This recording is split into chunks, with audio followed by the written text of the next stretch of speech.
चलिए अगला सवाल ले लेते हैं। स्वरूप नंदी जी का सवाल है।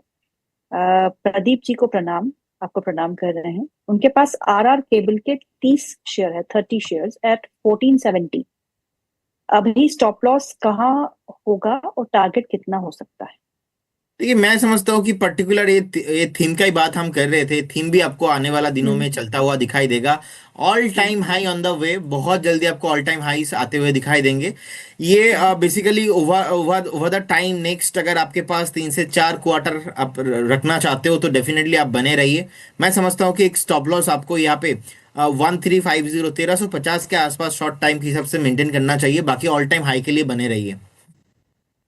ओके, अगला सवाल जो है वो है करीम खान का। वो हमें राजस्थान से लिखते हैं। वो लिखते हैं एक्मे सोलर 51 शेयर है उनके पास 389 के भाव पे। स्विगी 38 शेयर्स है 290 के भाव पे। और HCC 26 रुपये 5 पैसे पे खरीदे हैं। लॉन्ग टर्म का व्यू चाहते हैं, आप क्या सजेस्ट करेंगे? देखिए, एसीसी में लॉन्ग टर्म व्यू नहीं हो पाएगा क्योंकि ये स्टॉक ऑलरेडी एक डाउन ट्रेंड में है, लगातार नीचे आ रहा है। हो सकता है कि आपको 13-14 रुपीज तक भी आ जाए, तो आप एक बार देखिए, एग्जिट करने के बारे में सोचिए।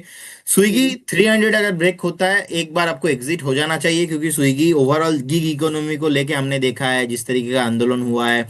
एंड स्विगी जोमेटो का बहुत प्रेशर में अभी है।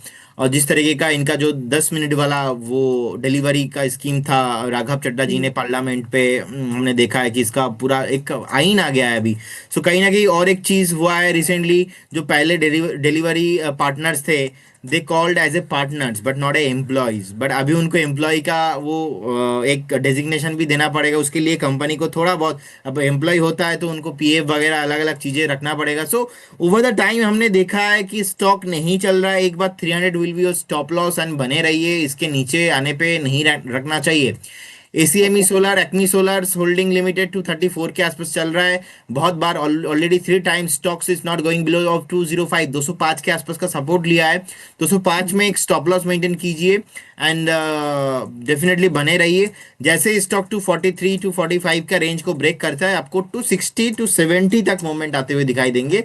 लेकिन तीनों स्टॉक को ही अभी अवॉइड करने का सलाह रहेगा, फ्रेश बाइंग नहीं है। जिसके पास है वो होल्ड करे, और फ्रेश बाइंग तो बिल्कुल नहीं बन रही इस समय, ऐसा मानना है। चलिए अगला सवाल जो है वो बिलियनर बॉय का है। कहते हैं मेरे प्रिय गुरु प्रदीप सर को मेरा नमस्कार। सेजिलिटी इंडिया 43 की बाय है और कैनरा बैंक 114 का बाय है। शॉर्ट टर्म का व्यू लेके मैं इन्वेस्ट किया हूँ, क्या सलाह रहेगी आप? सजिलिटी जब तक 55-56 ब्रेक नहीं करेगा, ये चलेगा नहीं। तो बेटर होगा एक बार आप एग्जिट होके जाइए। एंड आपको हम्म। भी प्रणाम, बहुत दिन बाद उनका कमेंट्स आया है। एंड कैनरा बैंक, हम्म। मैं समझता हूँ कि देखिए पीएसयू बहुत चला है, तो शॉर्ट टर्म भी हुआ तो हम्म। एक बार प्रॉफिट बुकिंग कर लीजिए। क्योंकि जो हम्म। मार्च का मंथ है, कहीं ना कहीं अगर बैंकिंग सेक्टर को लेके कुछ भी इश्यूज होता है तो हमें दिखाई देंगे। बहुत सारे बैंक्स एक एक दिन में आपको बहुत नीचे हुए होते आते हुए दिखाई देंगे। तो शॉर्ट टर्म व्यू के हिसाब से मुझे लगता है कि एक बार आपको प्रॉफिट बुकिंग कर लेना चाहिए। मुस्तैफ अतर जी का सवाल है। प्रदीप सर, स्विंग ट्रेड के लिए इनमें से कौन सा स्टॉक अच्छा है? Dixon, Fiem industries, Fortis, HCL tech, इनमें से स्विंग ट्रेड किसी में बन रहा है? देखिए, अभी अभी अगर हम फियाम इंडस्ट्री देखेंगे, इसमें भी स्विंग ट्रेड नहीं बन रहा है। फोर्टिस हेल्थ केयर 944, इसमें भी स्विंग ट्रेड नहीं दिख रहा है। डिक्सन जब तक 11,400 11,500 के ऊपर सस्टेन नहीं हो जाता है, यहाँ पे भी कुछ भी मूव नहीं आना पॉसिबल है, सस्टेन नहीं करेगा। क्योंकि इससे पहले भी हमने देखा है 11,500 ब्रेक होने के बाद थोड़ा बहुत नीचे भी आया है। सो कहीं ना हम्म। कहीं वो आपको ध्यान में रखना पड़ेगा। ओके, अगला सवाल ले लेते हैं। अगला सवाल है पल्लव हलदर का। तो आप किससे जुड़े हुए हैं ये? आपके सरनेम सेम है प्रदीप। सो 100 रेडिंगटन शेयर के शेयर है। आज रेडिंगटन इंडिया में काफी अच्छा एक बार रुझान देखने को मिल रहा है।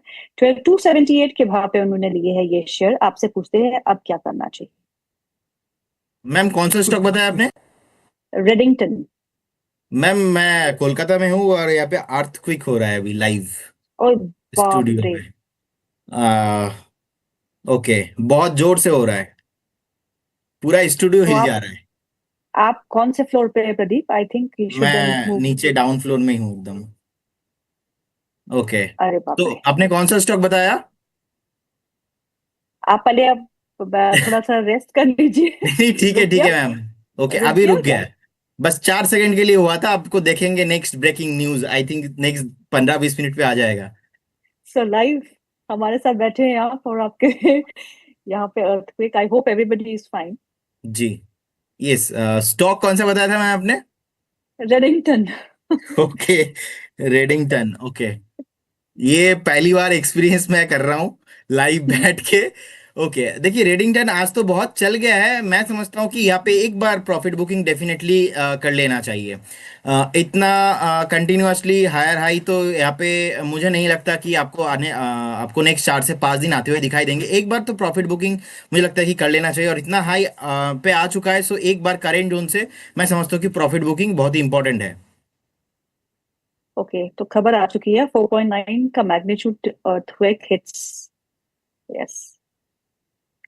तो 4.9 था, थोड़ा ही था, लेकिन झटका तो जोर का लगा होगा क्योंकि क्योंकि कल मेरे ही बांग्लादेश सेंट्रल में है, तो मतलब मैं बांग्लादेश के जो बॉर्डर है यहाँ से मेरा अभी लोकेशन 10 किलोमीटर ही है डिस्टेंस, तो ज़्यादा दूर नहीं है। अच्छा। हाँ। चलो। I mean, I am so afraid, अगर ऐसा हुआ होता तो ना, मैं 10th फ्लोर पे हूँ। मैं तो प्रोग्राम्स छोड़ के चली गई होती। हम्म। हम्म। चलिए, अगला सवाल ले लेते हैं। अगला सवाल जो है वो आदित्य शर्मा का है। जम्मू से लिखते हैं हमें, तो ये सवाल जरूर लेना है क्योंकि ये मेरे स्टेट का है। ये पूछते हैं, डायनामैटिक टेक्नोलॉजी डायनामैटिक टेक्नोलॉजी पर फ्रेश बाइंग कर सकते हैं क्या? हाँ, देखिए 10,051 के आसपास का प्राइस चल रहा है, मैं समझता हूँ कि यहाँ हम्म। पे बिल्कुल अगर किसी के पास भी पोर्टफोलियो है, सो हम्म। बने रहने का ही सलाह होगा। एंड जिस तरीके हम्म। का सिचुएशंस मैं डायनामेटिक पे भी पहले भी कॉल दिया था, तो मैं समझता हूँ कि यहाँ पे बिल्कुल बने रहना चाहिए, क्योंकि इनका जो एरोस्पेस से 36% का रेवेन्यू आता है। और बिल्कुल होल्ड कीजिए, मैं समझता हूँ कि शॉर्ट टाइम में ही आपको 12,500 13,000 तक आपको प्राइस आते हुए दिखाई देंगे। सर, वो तो फ्रेश बाइंग करना चाहते हैं, करना चाहिए। आप म्यूट पे चले गए हैं प्रदीप। प्रदीप, आप म्यूट पे हैं। Can you hear me? Okay, I am so sorry. Okay, so अगर 9,800 9,500 तक आता है, तो देन एक बार मुझे लगता है कि आपको यहाँ पे बाय करना चाहिए, लेकिन अभी नहीं, क्योंकि प्राइस थोड़ा ऊपर आया है और हमारा कवरेज आज से 2 हफ्ता पहले ही स्टार्ट हुआ था ऑलरेडी 7,700 8,000 से। तो मैं समझ रहा हूँ कि एक बार अगर एक प्रॉफिट बुकिंग होता है, वो आपके लिए एक हेल्दी बाइंग अपॉर्चुनिटी देखने को मिलेगा। रेहान का सवाल है। रेहान पूछते हैं, फिजिक्स वाला के शेयर है उनके पास, 104 पर लिया था, 900 शेयर है, जल्दी सेल करना चाहता हूँ, होल्ड नहीं करना चाह रहा, तो मुझे क्या करना चाहिए? हाँ, देखिए मुझे लगता है कि कहीं ना कहीं बने रहना अभी तो बिल्कुल का सलाह मैं नहीं दूंगा। Over the week over the month हमने देखा है चार्ट बहुत ही खराब हुआ है। एंड जिस हम्म। तरीके का चार्ट है, मुझे लग रहा है कि एक बार 75 70 तक भी आ सकता है। लेकिन सोशल मीडिया में अलग पांडे जी का क्रेज बहुत है, और हमने देखा है कि जिस तरीके का फिजिक्स वाला का अलग अलग जगह पे सेंटर्स है, आई होप ये स्टॉक एक बार बहुत ही जल्दी बॉटम या तो बेस फॉर्मेशन बना दे। हम्म। लेकिन अभी भी हम्म। चार्ट में कुछ नहीं दिखाई दे रहा है, तो इसीलिए कुछ भी सलाह नहीं होगा। 100 एक हम्म। साइकोलॉजिकल लेवल है, इसके ऊपर क्लोजिंग होना बहुत इंपॉर्टेंट रहेगा। ओके। मंजीत कुमार का सवाल है, सेंको गोल्ड पे 100 शेयर्स है, 375 के भाव पे, लॉस हो रहा है, होल्ड करें या सेल करके निकल जाए? जी, अभी देखिए अभी 312 के आसपास का प्राइस है, होल्ड कीजिए। यू शुड वेट ऑफ 290, दो सौ हम्म। नब्बे के आसपास का एक स्टॉप लॉस मेंटेन कीजिए एंड बने रहिए। हम्म। 365 370 ब्रेक होने के बाद यहाँ पे आपको और भी ज्यादा मोमेंटम आते हुए दिखाई देंगे। अब इनका रिसेंटली जो रिजल्ट आया था, रिजल्ट तो बहुत अच्छा आया था। करेक्ट। इनफैक्ट 200 करोड़ के ऊपर का इनका आई थिंक पैड वगैरह इन्होंने पोस्ट किया था। वही है कि जिस तरीके से गोल्ड सिल्वर का प्राइस ऊपर गया है, सो हो सकता है कि माल बहुत पहले खरीदा हो और बेचा है, ओवर द टाइम प्राइस भी इंक्रीज हुआ है, इसीलिए प्रॉफिटेबिलिटी ज्यादा हो गया है। तो स्टॉक भी नहीं चल रहा है, मैं समझ रहा हूँ कि एक बार स्टॉप लॉस मेंटेन कीजिए and बने रहिए। ओके। अगला सवाल जो है ब्रजेश का है। वो पूछते हैं दो स्टॉक्स के बारे में, एक आधार हाउसिंग फाइनेंस और दूसरा आइडिया, में क्या करें? दोनों में कोई ब्रेकआउट नहीं आ रहा है, इन दोनों से निकल जाना सही है क्या? आप देखिए इस पे कुछ भी ज्यादा मोमेंटम पॉजिटिव व्यू मैं देख नहीं पा रहा हूँ। हम्म। 463 465 के रेंज पे अभी चल रहा है। एक स्टॉप लॉस ऑफ 436 पे मेंटेन कीजिए। एंड हम्म। बने रहिए, फ्रेश बाइंग नहीं